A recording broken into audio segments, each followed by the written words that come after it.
Welcome to Dialogue. After the recent chaos in Washington, D.C., U.S. President-elect Joe Biden remains on track to take office later this month. So will this mark a new beginning for China-U.S. relations?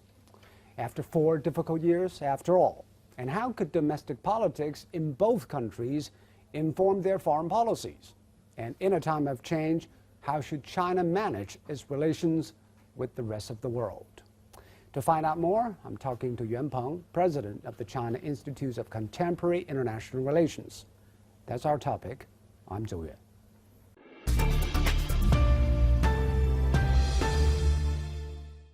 So we'll welcome our guest today to talk about China-U.S. relations and China's diplomacy.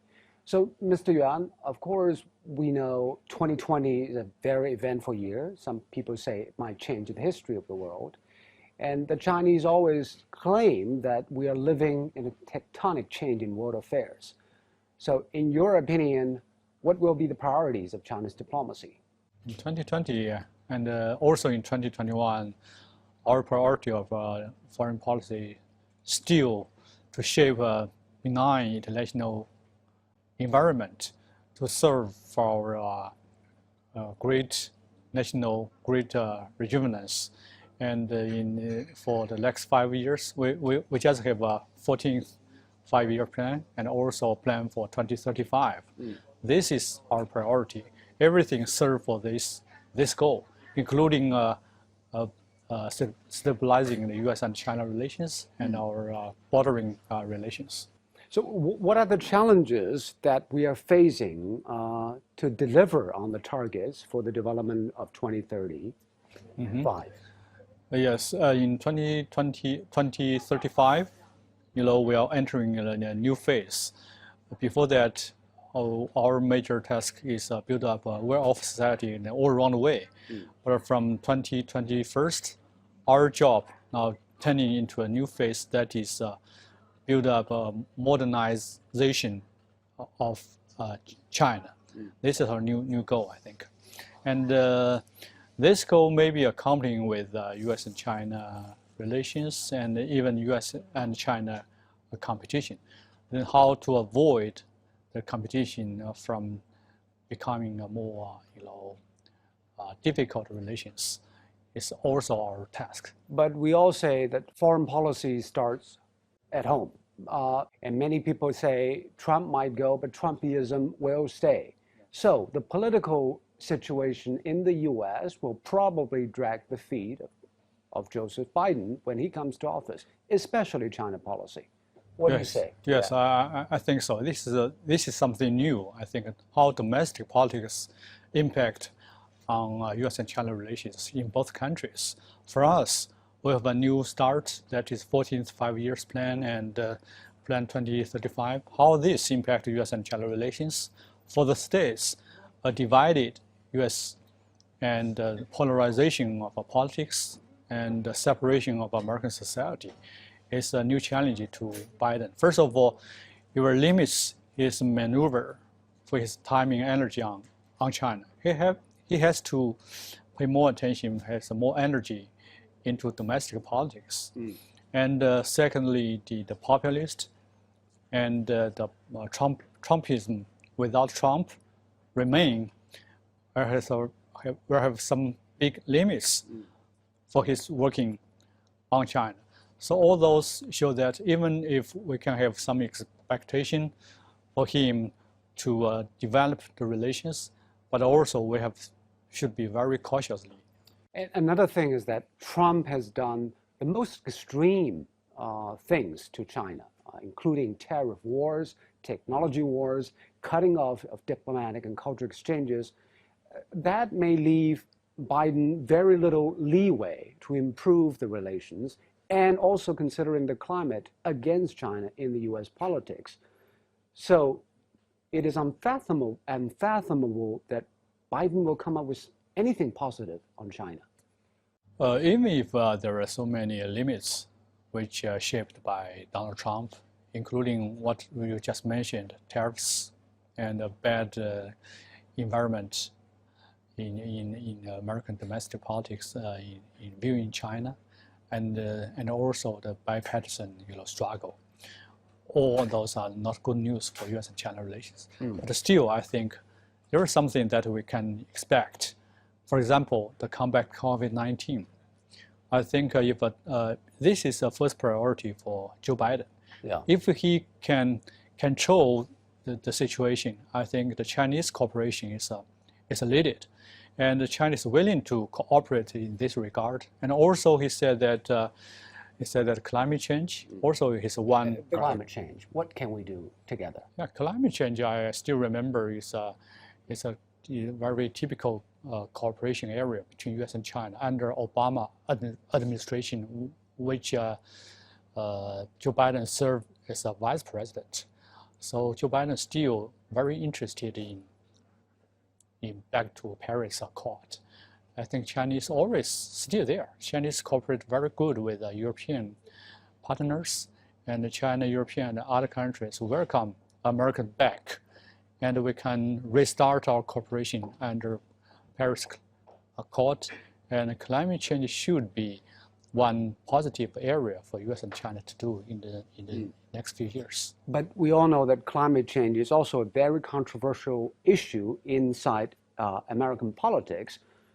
So do you think the Democrats win both the House and the Senate will make this issue less controversial and give Biden more political capital to work with China?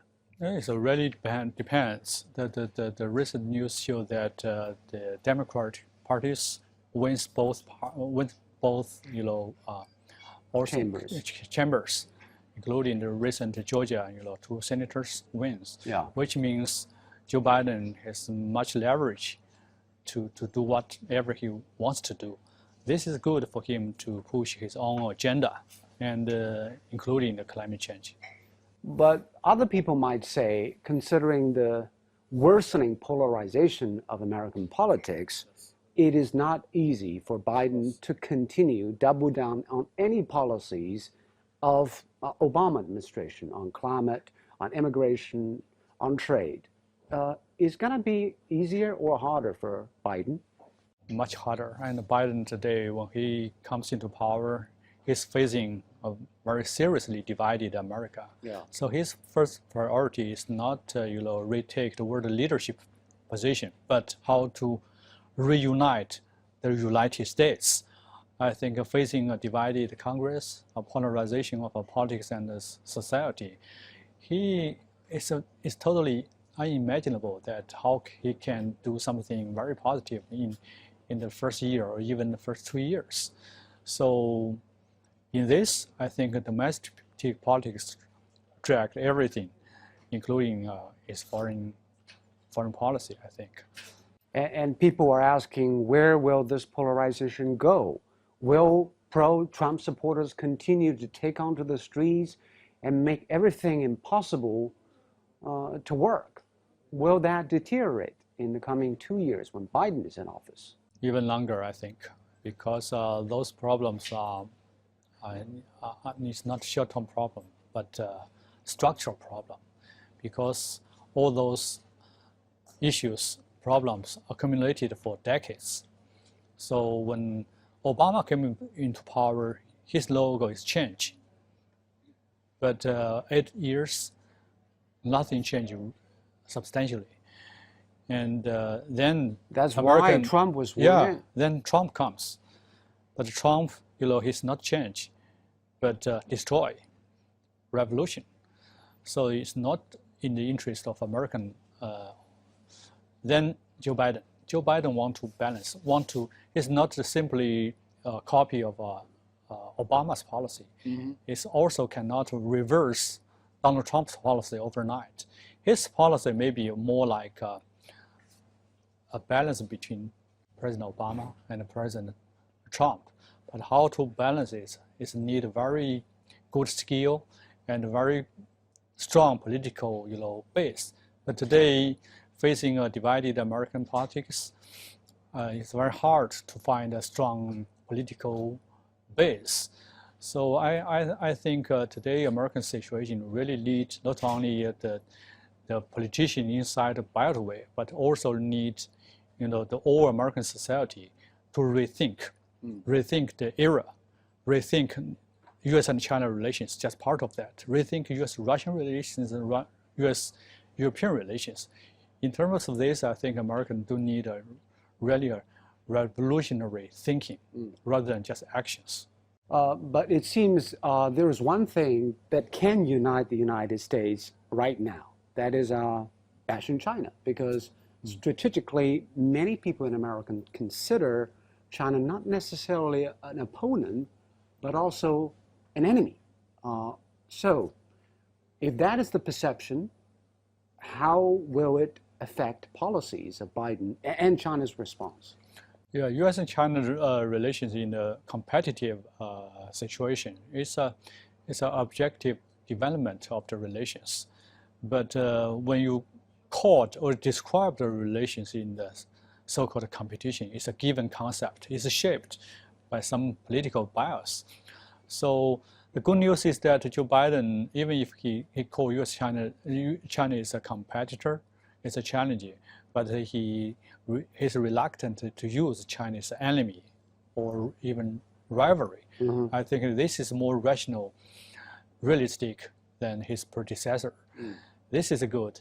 But how to make the competition is a good competition, which can avoid to go to a rivalry, and how to shape from the competitor to real cooperator.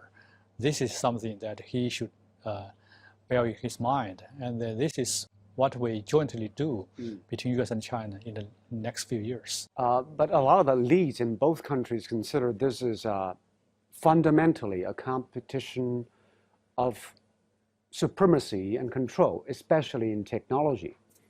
Who can claim the technological high ground will dictate the rules for the future. How do you think the competition in technology will pan out in the coming 4 years? What is China's strategy? We have seen a very bad shape in high-tech decoupling under Trump's administration. And the high-tech, American always viewed high-tech its advantages versus China. But China cannot living forever in the lower level of development. So it's a must. China should upgrade our economy in the more high-tech driven. And that will rub off Americans. Yeah. But this is just one side of the story. The other side of the story is that high-tech, is a public global goods. It's not for American, for Chinese, but the whole world. Well, the whole world is now facing the fourth industrial and high scientific revolution. So how U.S. and China and others cooperate to jointly seize the opportunity to serve for the whole mankind of the world. This is something we should think rather than use its own advantage to decoupling the others or contain the others. I think which proved the wrong policy by Donald Trump. So we strongly suggested that Joe Biden should go beyond this kind of decoupling and competition, bad competition sorts of picture, to have a more revolutionary thinking. The U.S. and China can cooperate and serving to the whole world rather than thinking the competition between our two countries. So you believe it is more like a mix of competition and cooperation, but not to the extreme end of either? Yeah, I think so. All right, we'll take a short break, and we're talking to Director Yuan about China-U.S. relations. Don't go away.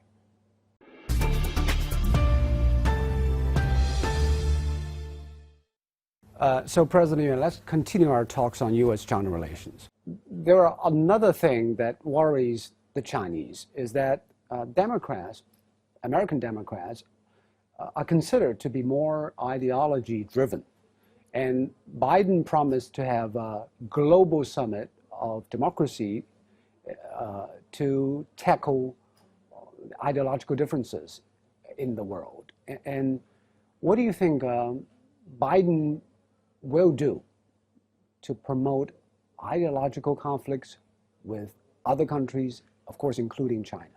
I hope he do nothing in this regard, because ideology division and ideology driven is a totally 19th century, 20th century's old story. It's between U.S. and Soviet, the old Cold War sorts of things. And today, U.S. and China should avoid the new Cold War. And one important factor is that how to avoid ideological struggle, how to avoid the clash of civilization. And maybe Joe Biden can have his own summit among those so-called democracy countries, but should not target on China.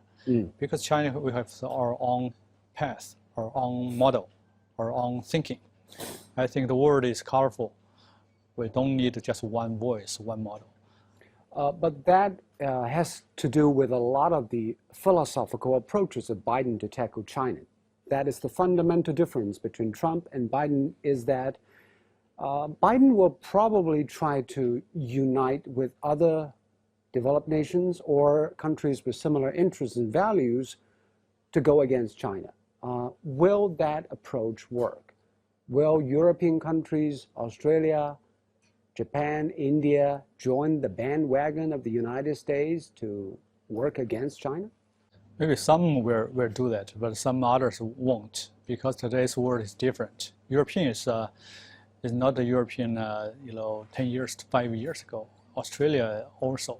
And even the United States is not the States 10 years, 5 years ago. So maybe U.S. and the European can reunite its traditional allies, but not necessarily means you in everything just follow Americans' way to contain China.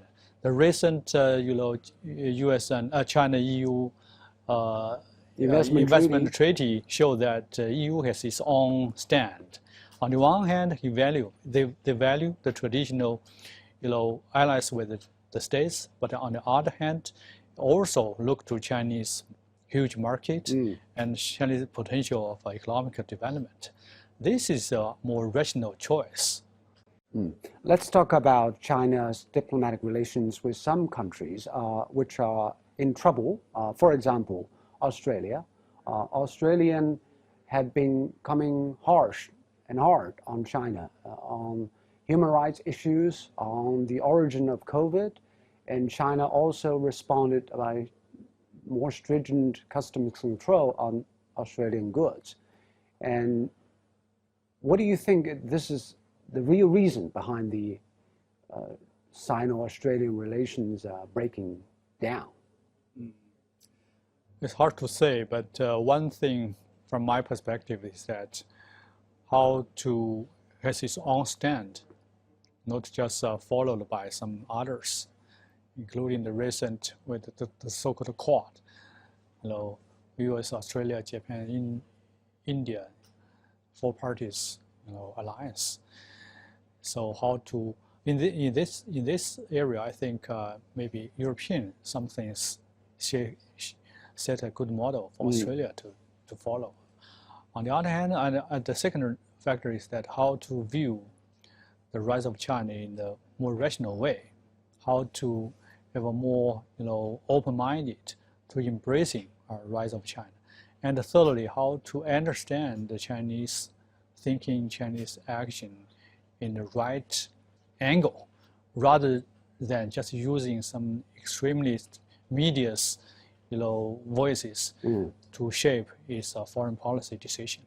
And that also comes down to the question of how to conduct diplomacy from the Chinese perspective.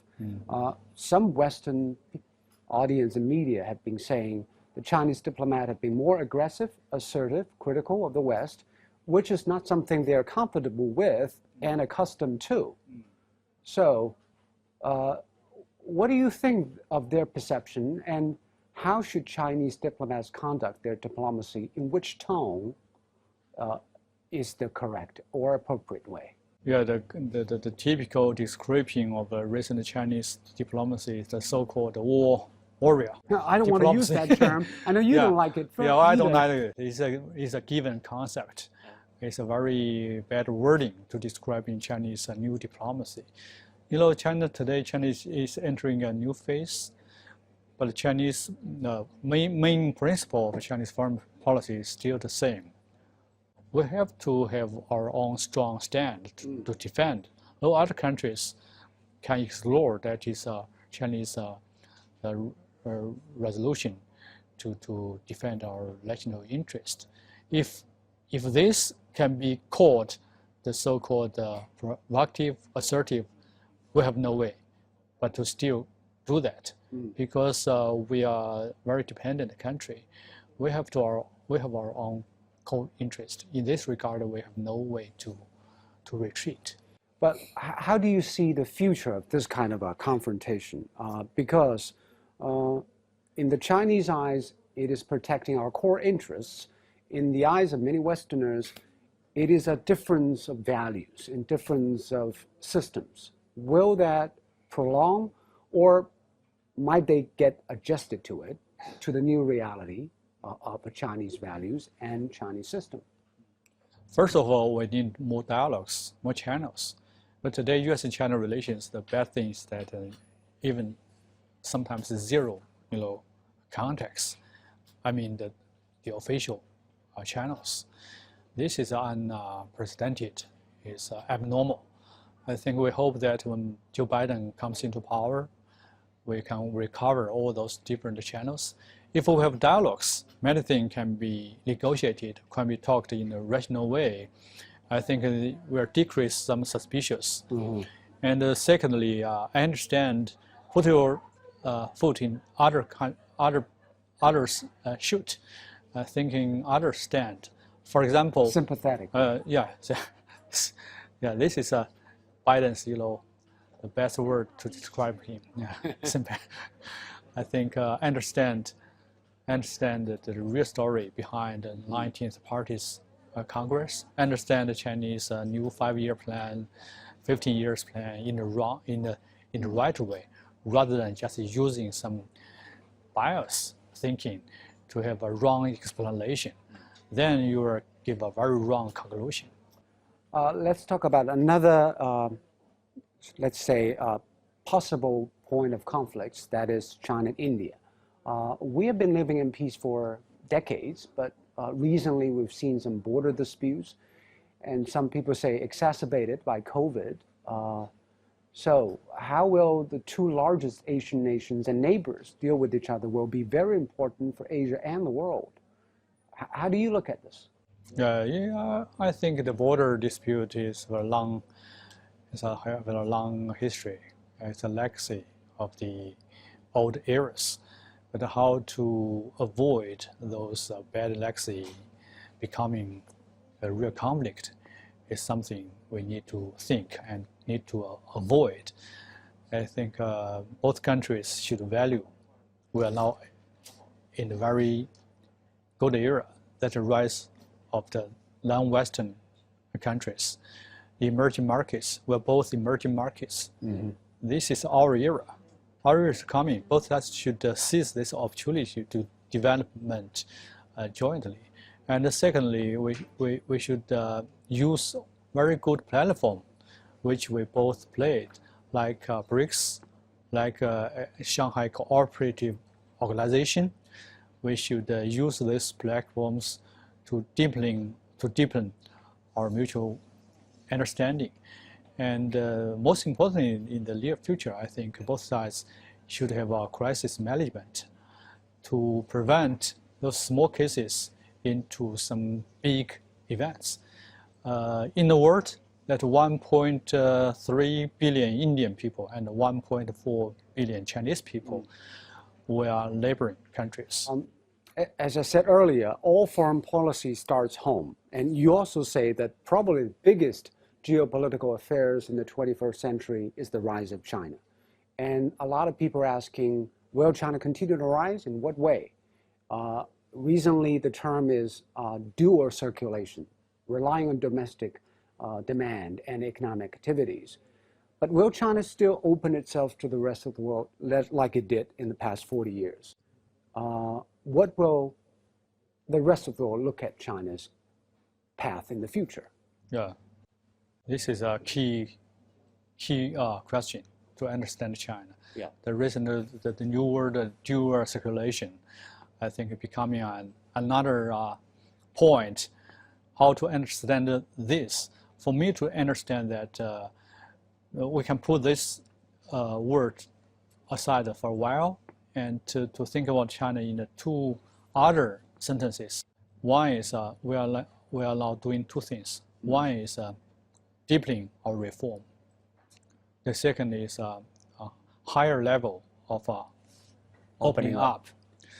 So which means in next 5, 15, 30 years, we'll continue to do what we have done in past 40 years, but in a new way and a new phase. One is still reform, but in a more deepening way. That's why we'll see some structural reform, and the dual circularization is one of that.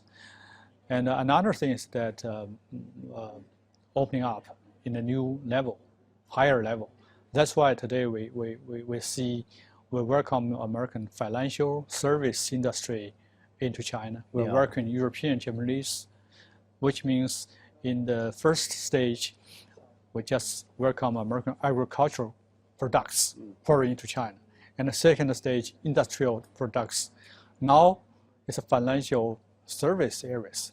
This is a very bold decision to show that how seriously China is still maintaining our opening up policy. And do you think this kind of exposure to the outside in financial services will have the same effect like it did 20 years ago when China joined the WTO?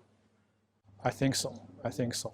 In 20 years ago, as China is entering WTO, it's the world opening up to China, and we're entering a new mutual interaction between China and the world.